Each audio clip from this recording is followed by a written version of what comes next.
Assalamualaikum warahmatullahi wabarakatuh. Waalaikumsalam warahmatullahi wabarakatuh. Kita akan melanjutkan materi kajian yang sempat terjeda tadi. Pada pemateri kami persilakan. Baik teman-teman, kita lanjut. Di pembahasan sebelumnya kita sudah sampai di ini pemikiran, aliran pemikiran positivisme yang mulai muncul pada abad 19 lewat salah satu tokoh sosiologis, Auguste Comte, yang mengembangkan 3 alur pemikiran manusia dari zaman primitif, metafisika, dan aliran positivisme yang menjadi cikal bakal munculnya sains modern. Nah, seperti apa sains modern ini? Nah, gitu. Kita coba lihat seperti apa sains modern ini secara epistemologinya. Epistemologi. Tahu apa epistemologi?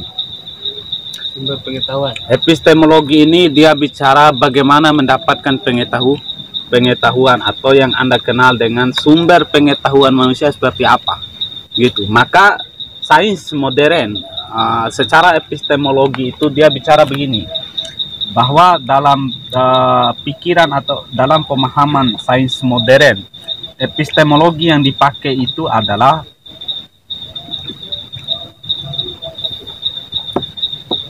empirisme. Dia sangat menitik beratkan pada persoalan, pada hal yang empiris, dan apa? Bukan. Secara epistemologi, ya kan, metodenya adalah metode empirikal. Saya bahasakan begitu saja. Metode empirikal. Maksudnya sains modern, kenapa dalam epistemologinya dia menggunakan metode empirikal? Metode empirikal ini adalah satu metode yang melihat bahwa manusia hanya punya pengetahuan apabila sesuatu itu ketika manusia punya pengalaman. Itu maksudnya. Nah, itu hal-hal yang diakui secara epistemologi, sumber pengetahuan secara epistemologi menurut sains modern dengan metode empirikal, yaitu indera dan pengalaman. Indera dan pengalaman. Maksudnya alat epistemologi di sains modern berdasarkan metode empirikal, mereka sangat mengedepankan indera dan pengalaman. Jadi sesuatu itu hanya diakui sebagai sebuah pengetahuan dan diterima sebagai sebuah kebenaran apabila objek pada realitas itu bisa terindrai. Nah, terindrai yang dimaksud itu adalah, ya kan, apabila sesuatu itu bisa diraba, gitu. Apa 5 indera itu? Penglihatan, dilihat, gitu. Dirasakan, gitu. Sama apa indera penciuman? Sama apa satu? Didengar, pendengaran, gitu. Nah, karena jika sesuatu itu tidak bisa diindrai, maka dipastikan Anda tidak punya pengalaman terhadap sesuatu itu. Itu maksudnya. Misalnya begini, saya kasih contoh begini. Ketika ditanya begini, siapa yang buat Borobudur? Siapa yang buat Borobudur? Ada yang bisa jawab kira-kira siapa yang buat Borobudur? Siapa yang buat Borobudur? Maksudnya menurut pengalaman Anda atau sebelumnya, gitu. Kan dalam menjawab siapa yang membuat Borobudur, tentu kan sains modern sangat tendensi mereka itu adalah pengalaman. Itu misalnya Anda jawab begini, yang buat Borobudur itu jin, Anda jawab begitu ya, jin, Tuhan, atau malaikat. Anda jawab, sebutlah Anda jawab begitu. Sains modern kemudian dalam metode empirikalnya itu tidak terima. Kalau Anda jawab jin, malaikat atau Tuhan, Anda terima itu. Siapa yang buat, Anda masuk. Karena kenapa? Tidak ada pengalaman manusia bahwa yang buat bangunan itu jin. Ya kan? Gitu. Tidak ada pengalaman manusia yang melihat bahwa yang buat Borobudur itu malah malaikat. Atau Anda jawab yang buat Borobudur itu binatang. Nah, tidak ada pengalaman manusia yang sebelumnya melihat bahwa yang membuat bangunan itu adalah binatang. Nah, pasti jawaban Anda, ini jawaban Anda, misal Anda bisa jawab begini, ketika pertanyaan siapa yang buat Borobudur, Anda bisa jawab manusia yang buat. Ya kan? Meskipun Anda tidak melihat sebelumnya, menurut sains, ini kacamata sains ya, sains modern. Bukan sains murni. Kalau sains murni tadi yang sudah ditentang oleh para ilmuwan, maka perlawanan para ilmuwan tadi melahirkan sains modern dengan rumusan secara epistemologi. Dia menerapkan metode empirikal dengan sumber pengetahuan indera dan pengalaman. Nanti ada lagi nih, selain metode empirikal, mereka punya metode induksi dan metode reduksi. Nah, nanti kita lihat. Ini biasa yang dipakai oleh orang-orang melakukan penelitian, kayak yang buat skripsi juga. Dan ini yang dipraktekkan di pendidikan dan perguruan tinggi kita sekarang. Ya, nanti kita lihat seolah-olah generasi kita hari ini malu kalau bicara teologi, malu bicara ketuhanan. Mereka lebih asik bicara barat. Apa yang ditawarkan barat, kebenaran mereka diterima. Ya, seolah-olah asing memahami teologi. Belajar agama itu asing bagi generasi sekarang. Bahkan yang lebih aneh, nanti di kubu agama juga melarang. Jangan belajar pengetahuan, jangan belajar sains. Takutnya Anda tinggalkan agama. Ini sebenarnya polemik yang terjadi. Nah, gitu. Makanya siapa yang buat Borobudur? Ya kita bisa jawab. Sementara kita jawab manusia. Kenapa kita jawab manusia? Karena pengalaman kita yang buat bangunan itu manusia. Nah, gitu. Maka secara pengalaman Anda bisa jawab untuk sementara manusia. Gitu kan? Nah, gitu. Makanya dalam sains modern, dalam epistemologinya mereka menerapkan metode empirikal, bahwa objek atau sesuatu diakui sebagai sebuah pengetahuan, diakui sebagai sebuah realitas apabila dia terindrai. Dan setiap pengetahuan yang terindrai Anda punya pengalaman. Itu menurut sains modern. Gitu. Nah, makanya tadi seperti ini, seperti contoh ini, ya kan, Anda bisa katakan yang buat Borobudur itu manusia karena sebelumnya Anda punya pengalaman bahwa manusia yang buat bangunan, gitu. Nah, misalnya selanjutnya, siapa yang buat bumi, yang ciptakan bumi? Nah, gitu. Apakah bumi itu punya awal, punya akhir? Nah, kan, menurut sains modern, ya kan, menurut sains modern, ya kan, bumi itu mereka hanya melihat bumi ini adalah materi murni saja, ya kan? Materi murni saja. Kalau Anda jawab siapa yang ciptakan bumi itu udah akhir atau tidak, Anda jawab malaikatnya, Anda masuk gitu, ya kan? Karena tidak ada pengalaman, gitu. Mereka akui bumi ini, tetapi ketika bicara di luar hal-hal yang bersifat materi, di luar materi, hal-hal yang bersifat non materi, siapa pencipta dan lain-lain, itu kemudian ditentang oleh sains modern, gitu. Karena tidak ada pengalaman, karena tidak ada pengalaman dan sebelumnya Anda tidak bisa mengindrai hal-hal yang demikian, iya kan? Gitu. Misalnya kalau Anda jawab siapa yang buat bumi, ya, tidak ada. Anda kesulitan dalam menjawab. Kalau Anda jawab Tuhan dan malaikat, ya, tidak ada pengalaman Anda. Nah, gitu. Nah, karena secara epistemologinya begitu, bukan. Saya lanjut dulu.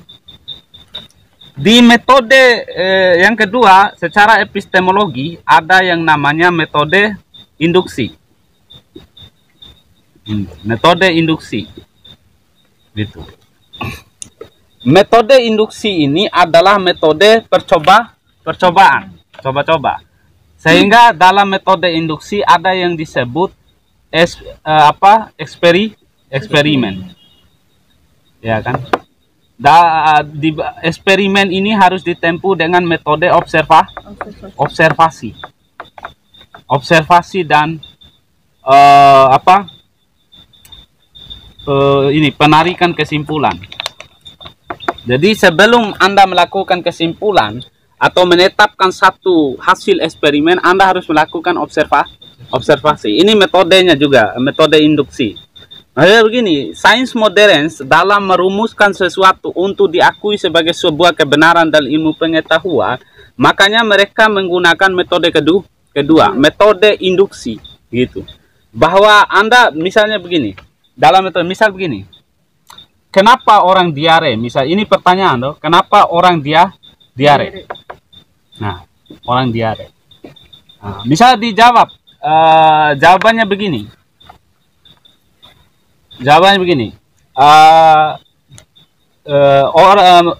Orang diare itu karena, misal ini jawabannya dulu. Jawaban pertama misalnya dia lewat makam keramat atau tidak mengunjungi lagi makam ibunya, makam orang tuanya, gitu. Karena dia diare. Oleh sains modern, Anda bisa begitu. Nah, dihadirkan misalnya, panggil dulu 50 orang.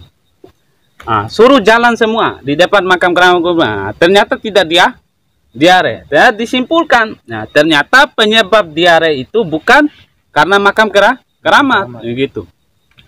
Lalu apa? Lakukan observasi lagi. Misalnya 50 orang disuruh makan. Suruh makan, gitu.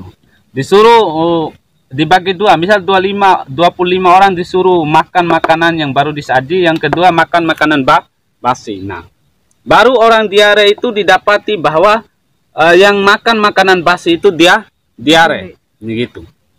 Maka mereka akan berkesimpulan dalam eksperimen bahwa orang diare itu karena makan makanan basi, gitu. Jadi metode-metode yang mereka pakai dalam mengakui sebuah fakta kebenaran, mereka harus bertumpuk pada metode induksi. Harus ada eksperimen dulu, uji coba dulu, gitu. Misal begini. Ketika mereka meletakkan logam. Ketika logam diletakkan mereka jemur logam di matahari. Nah, kemudian logam ini mengurai. Nah, gitu. Nah. Misalnya satu ilmuwan mengatakan bahwa logam itu mengurai karena panasnya matahari. Nah, datang lagi ilmuwan sesudahnya, datang ilmuwan satu. Dia menggunakan listrik, ya kan? Listrik. Nah, ketika listrik maksudnya logam diperhadapkan dengan aliran listrik, logam juga bisa mengurai. Gitu. Ternyata bukan matahari penyebab logam itu mengurai, tapi listrik. Nah, datang ilmuwan ketiga. Apa yang sama antara matahari dan listrik? Ternyata panasnya. Nah, sehingga kesimpulan yang mereka terima adalah bahwa logam itu mengurai karena panas, bukan matahari dan listrik. Gitu. Biasanya percobaan begitu dulu yang dilakukan dalam metode induksi. Nah, gitu. Mereka tidak gampang menerima kebenaran. Kebenaran yang dititikberatkan dalam sains modern ini adalah kebenaran ilmiah. Dan kita harus akui bahwa sains modern itu menawarkan kebenaran yang ilmiah. Anda tidak bisa membantah bahwa sains modern itu sangat bertumpuk pada kebenaran yang ilmiah. Ya kan? Tetapi kebenaran yang ilmiah bukanlah segala-galanya kebenaran. Nanti kita lihat. Itu. Kebenaran ilmiah. Maksudnya saya begini. Bahwa sains modern ini sangat mengedepankan kebenaran yang ilmiah.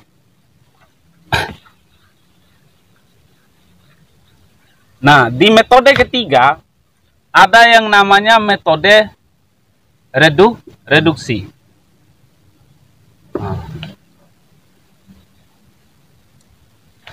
Metode reduksi ini adalah metode yang melihat sesuatu yang umum, sesuatu yang umum itu sangat bergantung pada bagiannya. Ini yang kemudian nanti Anda kenal dengan karakteristik berpikir deduktif, gitu. Misal begini, dalam metode reduksi, ya kan, sains modern sangat mengakui begini, ya kan, keseluruhan, ya begini, keseluruhan itu adalah keseluruhan sesuatu itu adalah Anda mengakui bagian-bagian sesuatu, gitu. Maksudnya keseluruhan itu datang karena hasil dari bagian-bagian sesuatu. Misalnya begini, ya kan, bumi, ya kan. Nah, bumi ini kan keseluruhan daripada bagian-bagian daripada bumi, nah gitu. Anda baru mengakui, ya kan, keseluruhan sesuatu itu apabila Anda telah mengungkap dan mengakui bagian-bagian sesuatu. Itu maksudnya dalam metode reduksinya ini, bahwa keseluruhan itu bisa diakui apabila Anda telah mengakui bagian-bagian sesuatu. Gitu. Maksudnya begini, dalam kaidah akal itu begini maksudnya, ya kan? Akibat yang sama itu hanya muncul dari satu sebab. Itu dalam kaidah akal ada yang mengatakan bahwa seluruh akibat yang sama itu muncul karena satu sebab yang sama. Makanya keseluruhan itu diakui apabila Anda telah mengakui dan menerima bagian daripada keseluruhan. Itu dalam metode reduksi.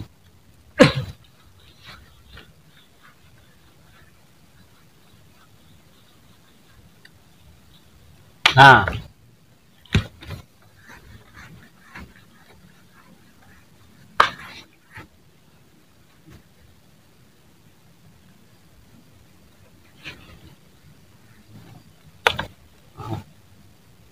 sains modern, inti daripada sains modern secara epistemologi bahwa mereka hanya menerima realitas secara empiris.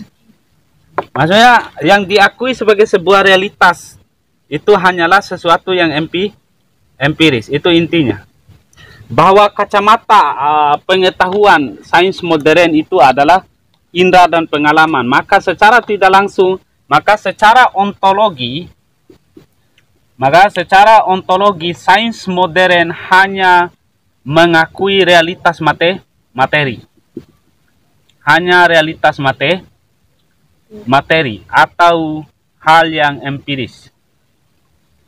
Akibatnya adalah secara ontologi mereka menolak yang namanya metafisika. Nah, mereka menolak metafisika. Maksudnya adalah bahwa hal-hal yang tidak berbentuk, hal-hal yang di luar materi atau yang non materi, secara ontologi sains modern menolak, tidak menerima. Itu maksudnya. Bisa dipahami. Kenapa ditolak? Itu pertanyaan. Kenapa ditolak? Nah, gitu. Kenapa sains modern menolak metafisika? Ya. Karena begini, misal begini.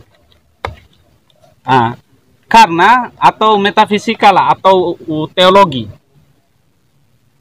Gitu. Karena secara ontologi, kenapa mereka hanya mengakui realitas materi dan menolak realitas di luar materi atau metafisika? Karena berdasarkan epistemologinya tadi, bahwa epistemologi yang mereka pakai adalah indera dan pengalaman dengan menggunakan 3 metode, empirikal, induksi, dan reduksi. Nah, maka secara ontologi, kenapa harus ditolak metafisika? Ya, karena alasannya sederhana. Ya kan? Kalau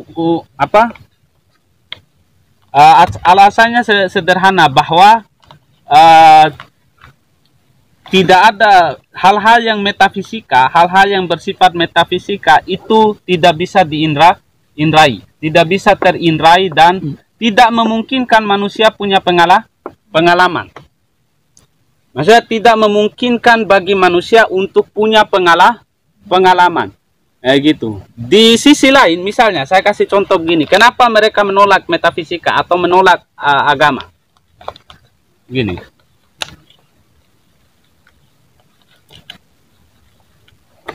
Misalnya begini. Misalnya air, ya kan? Misalnya air. Nah, misalnya mereka bertanya air. Air ini muncul dari mana, ya kan? Air ini muncul dari mana, ya kan? Secara ilmiah yang bisa dijelaskan bahwa air itu muncul karena oksigen dan hidrogen. Gitu. Mereka akui, gitu.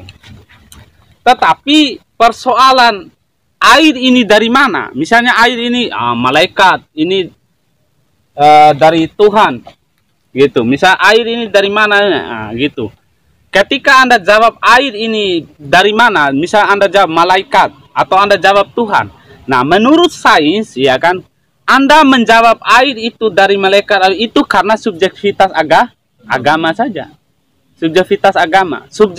Subjektivitas agama atau pengaruh agama lah yang membuat Anda menyatakan bahwa air itu dibuat oleh malaikat atau diciptakan oleh malaikat. Padahal secara ilmiah air itu adalah hasil daripada oksigen dan hidrogen. Nah, gitu.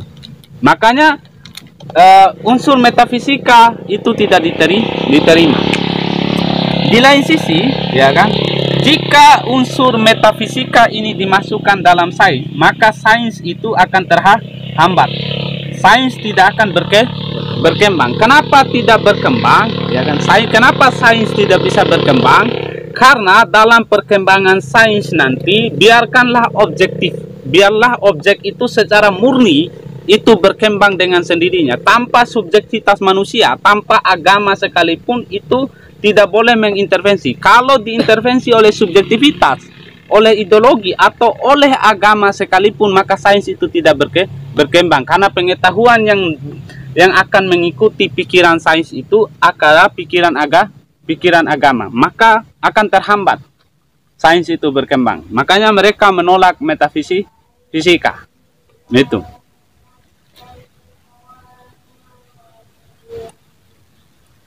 Nah, di sisi lain, kenapa juga mereka menolak metafisika? Secara ontologi mereka menolak fisika. Coba hapus.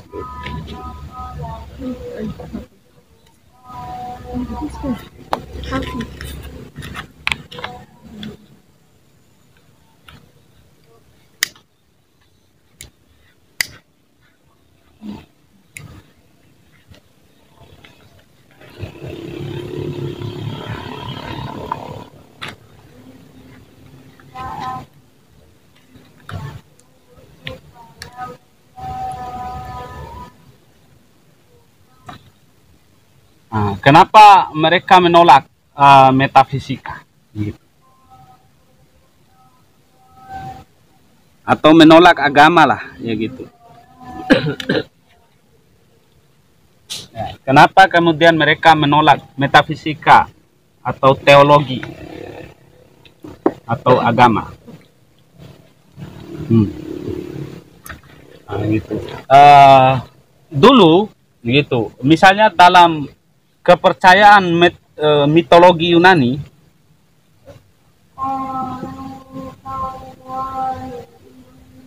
maksudnya begini, sains modern itu lewat 3 perkembangan pikiran manusia yang dikemukakan oleh Auguste Comte. Dalam pemahaman sains modern, teologi yang bersumber dari agama Islam dan Nasrani, ya kan, Nasrani.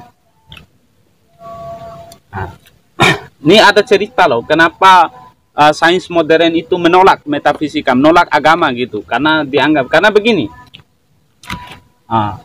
dalam mitologi Yunani, mereka melihat Islam dan Nasrani itu sama dengan sejarah mitologi Yunani. Nah, dalam sejarah mitologi Yunani dulu, ya kan, di Yunani ada yang namanya dewa Zeus. Mereka meyakini ketuhanan Tuhan yang memiliki pasukan dewa di langit itu adalah Tuhan Zeus. Nah, gitu. Nah, salah satu bangsa manusia yang bernama Olympus. Ini kalau Anda pernah baca sejarahnya mungkin. Coba Anda nanti belajar ini tentang mitologi Yunani. Inilah yang membuat sains itu menolak. Begini. Nah, dulu para dewa ini kemudian dulu para dewa menyimpan yang namanya satu api. Nah, api yang disimpan oleh para dewa ini itu di semacam api obor gitu. Maksudnya api yang terus menyala, tetapi dia dalam bentuk obor, gitu. Itu dipegang oleh para dewa. Ini dalam keyakinan mitologi Yunani, gitu. Bahwa para dewa dulu itu menyimpan yang namanya satu api obor. Nah, api obor yang dimaksud di sini adalah menurut keyakinan manusia dalam mitologi Yunani itu, keyakinan manusia bahwa api yang dimiliki oleh para dewa di bawah Tuhan Zeus ini adalah pengetahuan. Ya, ini pengetahuan. Gitu. Nah, ini pengetahuan loh. Maksudnya api obor yang dimiliki oleh para dewa saat itu adalah pengetahuan dalam mitologi Yunani. Nah, karena dewa sangat menjaga api ini dijaga sangat ketat supaya tidak jatuh dan dimiliki oleh manusia. Nah, dalam keyakinan mitologi Yunani, manusia pada saat itu meyakini bahwa api yang dijaga oleh dewa itu adalah pengetahuan. Nah, lalu dalam kepercayaan masyarakat saat itu bahwa dewa Zeus ini menganggap bahwa ya kan manusia tidak boleh berpengetahuan. Manusia tidak boleh memiliki pengetahuan karena kalau manusia mendapatkan api ini atau mendapatkan pengetahuan, maka manusia akan bisa melawan dewa atau melawan Tuhannya. Gitu. Nah, salah satu manusia dalam mitologi Yunani yang berhasil merampas api obor ini adalah Olympus. Olympus kemudian menyelinap masuk ke kerajaan para dewa ini dan berhasil membawa lari api obor. Gitu. Kemudian ketika para dewa mengetahui itu, kemudian ditangkaplah Olympus, sehingga ketika Olympus ditangkap, Tuhan Zeus itu mengutuk Olympus menjadi iblis karena dianggap telah merampas pengetahuan para dewa. Nah, gitu. Makanya dalam mitologi Yunani, masyarakat pada saat itu menganggap bahwa Olympus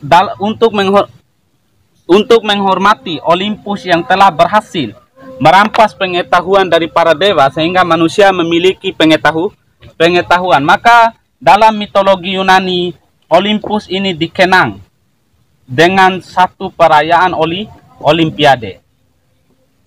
Olimpiade membawa Olimpiade perayaan api obor. Nah, Anda tahu obor Asia?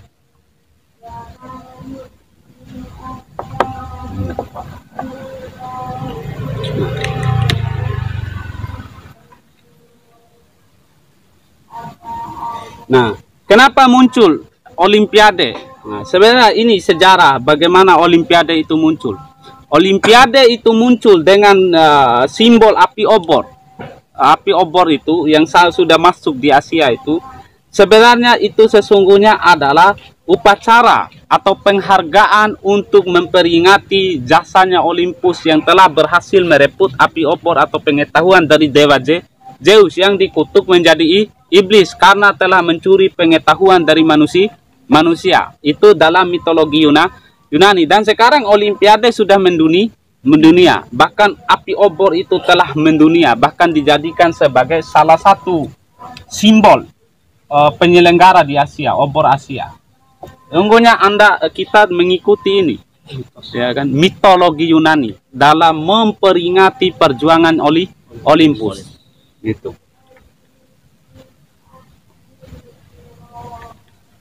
Itu alasan pertama kenapa sains modern menolak yang namanya metafisika. Sebab karena agama itu atau ketuhanan dalam agama takut manusia itu punya pengetahuan, sehingga agama membatasi pengetahuan pada manusia. Sama dalam Nasrani juga sama sebenarnya. Ini juga referensi sains modern. Dalam kepercayaan Nasrani, buah huldi itu pengetahuan. Nah, dalam kepercayaan Yunani Nasrani juga buah huldi itu adalah pengetahuan. Nah, karena dulu itu Tuhan melarang Adam memakan buah huldi, ya kan?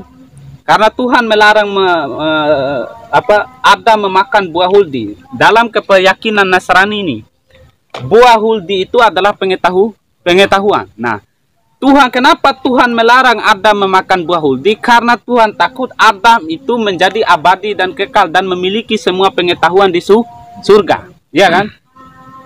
Karena iblis telah mempengaruhi karena iblis telah mempengaruhi Adam dan berhasil memakan buah huldi, seketika Adam segera diusir dari surga. Bahwa Tuhan itu takut Adam itu abadi dan mengetahui segala pengetahuan, maka diusirlah orang dari surga, begitu. Apa maksud daripada itu? Bahwa agama membatasi manusia untuk mengetahui pengetahuan, begitu. Sehingga secara ontologi sains modern itu menganggap bahwa agama itu bisa menghambat kemajuan sains, gitu. Dia menghambat kemajuan sains dan tidak boleh. Ya kan? Tidak boleh subjektivitas pribadi atau pikiran agama dimasukkan kepada sains, gitu. Nah, karena sudah ada pelajaran catatan sejarah bahwa dalam ajaran teologi seolah-olah ketuhanan dalam beragama itu membatasi manusia untuk mengetahui pengetahuan. Makanya sains tidak boleh dimasukkan agama atau tidak boleh diintervensi oleh agama, itu maksudnya.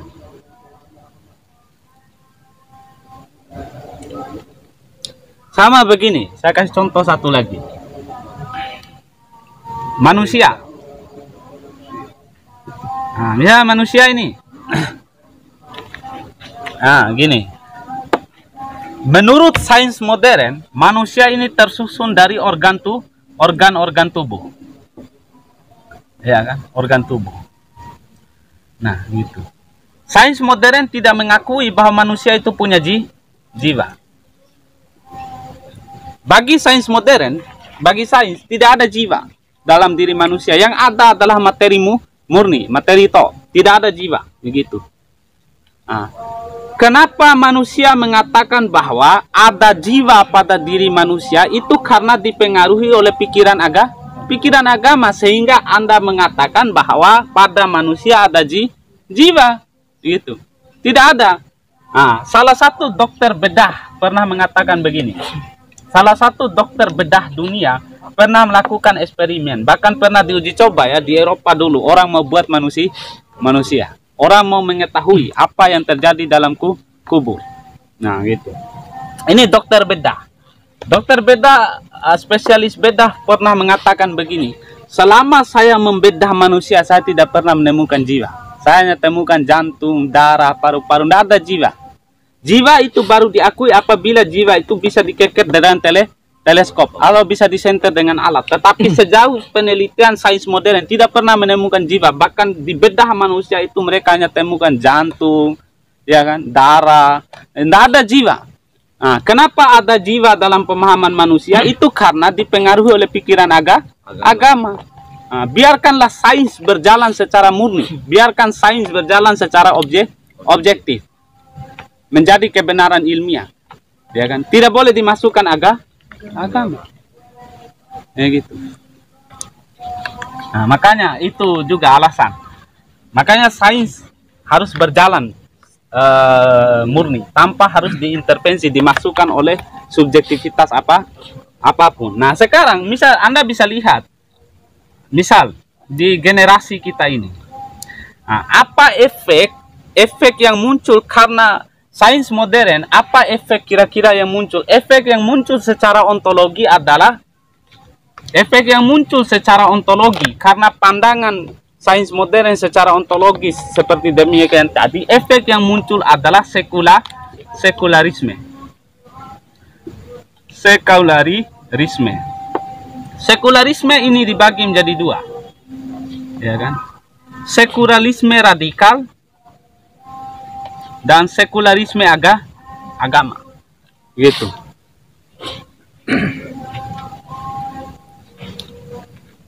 Gitu. Sekularisme agama dan sekularisme radikal, gitu. Misal begini, ini banyak sebenarnya di pikiran-pikiran generasi kita ini, pikiran generasi, bahkan pikiran para ustadz kita ini loh. Iya kan, banyak sebenarnya saya lihat di YouTube atau di generasi lah, gitu. Ya kan, terjadi dua polemik besar, ya kan, yang menyangkut tentang sekularisme ini. Nah, sekularisme pada kelompok agama ini maksudnya begini, terjadi juga, nanti saya bahas yang radikal. Sekularisme pada kelompok agama terjadi. Maksudnya karena sains modern berpikiran demikian, kebenaran itu harus bersifat ilmiah. Nah, muncul gelombang sekularisme pada kelompok agama. Misal begini, sebut saja Islam. Islam, misalnya Anda Islam, KTP Islam ini loh, agama Islam resmi Anda ini. Tetapi pemahaman Anda, maksudnya pemahaman Anda loh, ya kan, gitu. Pemahaman Anda juga mengikuti pemahaman sains modern, bahwa Anda mengakui kebenaran ilmiah. Hanya Anda menjalankan agama itu hanyalah pada praktek ritual saja. Tetapi secara pemahaman Anda sama dengan sains modern. Anda lebih senang Anda belajar sains modern, ya kan? Itu Anda hobi belajar pada peradaban dan peradaban Eropa. Anda terima kebenaran yang datang dari luar, apa yang dibicarakan di negara-negara luar yang muncul daripada Anda terima, Anda akui, dan itu Anda menjadikan sebagai suatu kebanggaan pengetahuan bagi Anda. Sehingga dengan sendirinya juga pemahaman teologi Anda tolak. Hanya Anda tuntutannya secara spiritual saja, hanya secara ritual. Nah, bahwa anggapan Anda adalah belajar agama itu ya belajar ngaji, belajar sholat, tahu nama-nama malaikat, itu saja. Tetapi urusan pengetahuan Anda ke sains. Anda lebih berpegang prinsip pada sains. Anda lebih berpegang teguh pada kebenaran ilmiah. Tidak salah, betul, ya kan? Tetapi pada praktek kebenarannya itu, pada praktek agamanya, prakteknya Anda telah menciptakan sekularisme, bahwa agama itu ya kan urusan lain, pengetahuan itu urusan lain. Seolah-olah tidak bisa ketemu agama dengan pengetahuan, bahwa pengetahuan agama menurut Anda adalah belajar ngaji, sholat, belajar puasa, itu saja. Di luar itu selesai belajar agama itu kan. Nah, banyak yang begitu, yang berpemahaman begitu. Nah, itu di satu sisi di kelompok sekularisme agama. Anda orang beragama, tetapi pikiran pengetahuan Anda itu Anda telah mengakui bahwa sains modern itu sebagai kebenaran yang mutlak, gitu. Tidak hanya sebatas kebenaran ilmiah, bahkan dalam praktek kehidupan Anda mengikuti apa yang Anda ketahui berdasarkan sains, ya gitu. Agama hanya praktek ritual Anda. Seolah-olah peran akal itu tidak ada dalam agama. Peran akal itu dihilangkan, gitu kan? Nah, itu.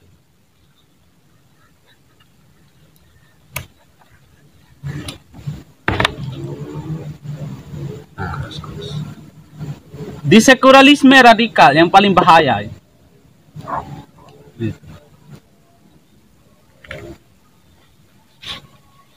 Nah, di sekularisme radikal ini justru begini, ya kan? Pikiran agama Anda, misal pikiran agama. Pikiran agama. Di sini juga sebenarnya ada dua lagi, tapi saya bahas langsung saja. Ya kan? Misalnya gerakan-gerakan Marsian yang dibangun tadi pada sekularisme agama ya. Coba saja Anda lihatlah gerakan-gerakan Marsian, orang beragama semua itu. Tetapi praktek gerakannya juga sudah tidak melibatkan agama. Mereka lebih berpangku pada hal-hal yang bersifat saintik itu. Nah, sehingga muncul gelombang gerakan yang disebut radikal. Tidak ada batasan antara agama dan penganutnya. Yang ada adalah apa yang dilihat sebagai sebuah kebenaran ilmiah. Misal, begini, pikiran agama. Misal dalam pikiran agama, yang lebih parah itu begini. Ada pikiran-pikiran agama ini. Ya kan? Yang aneh itu begini. Ada ustadz nih, ustadz ceramah. Ya kan? Tidak usah belajar sains, ya kan? Tidak usah belajar filsafat, logika, ya kan? Ikuti saja apa yang ada di agamamu, ya kan? Iya, ini bahaya. Jangan belajar sains. Kalau kau belajar sains, kau akan takutnya kau ateis. Takutnya kau menolak kebenaran agama, ya kan? Ini artinya apa? Bahwa seolah-olah peran akal dalam agama itu dihilangkan. Seolah-olah agama itu melarang loh, ya kan, pengetahuan. Banyak ustaz-ustaz ceramah begitu itu, saya lihat di YouTube itu, ya kan.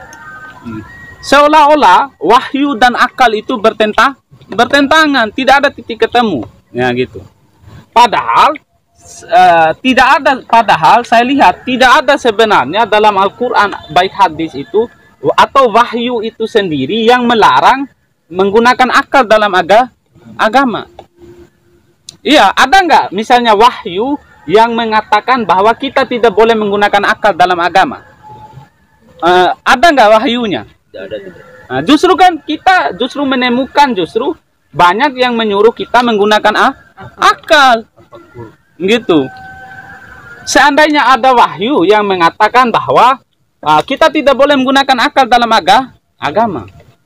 Ya, ini parah kalau begitu. Dia pikirannya pikiran agama sehingga kebenarannya kebenaran subjektif, gitu. Nah, terjadi dua sekularisme. Di lain sisi ada sekularisme yang mengedepankan sains, kemudian agama menjadi hal yang privasi saja, tidak ada kaitannya dengan di satu sisi pikiran agama itu tidak ada kaitannya dengan pengetahuan, bahkan sains tidak boleh dipelajari, menolak sains, iya kan? Nggak usah belajar sains, takutnya kalian ateis, kalian bantah kebenaran. Nggak usah belajar logika, filsafat, belajar saja baca Al-Quran. Nah, itu satu kubu juga ada, iya kan? Seolah-olah agama telah dipisah dari pengetahuan. Inilah yang disebut sekularisme itu. Nah, gitu. Terjadi ini, ya kan? Bukan orang di luar beragama, ini juga, ya kan? Ini target sebenarnya. Nah, hasil daripada gerakan sains secara ontologi mampu menciptakan sekularisme pada pemahaman orang-orang beragama. Nah, gitu.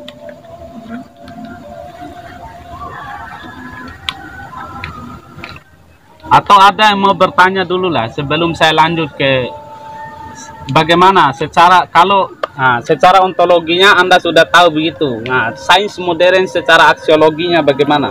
Apakah mereka menggunakan nilai pengetahuan atau tidak? Atau mereka menolak nilai pengetahuan? Mungkin sekian kajian kita hari ini, karena mengingat waktu tidak memungkinkan.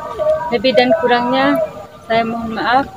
Billahi taufiq wal hidayah. Wassalamualaikum warahmatullahi wabarakatuh. Waalaikumsalam warahmatullahi wabarakatuh.